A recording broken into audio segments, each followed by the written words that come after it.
10ឆ្នោតខ្មែរទី17ខែ6 2026លេខអុកខ្ទង់មានខ្ទង់ចិត្តខ្ទង់ខ្សែនិងខ្ទង់ហុក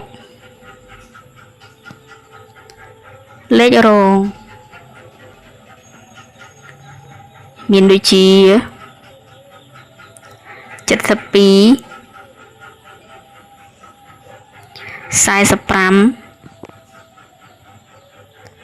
និង69 3លេខមាន642និង097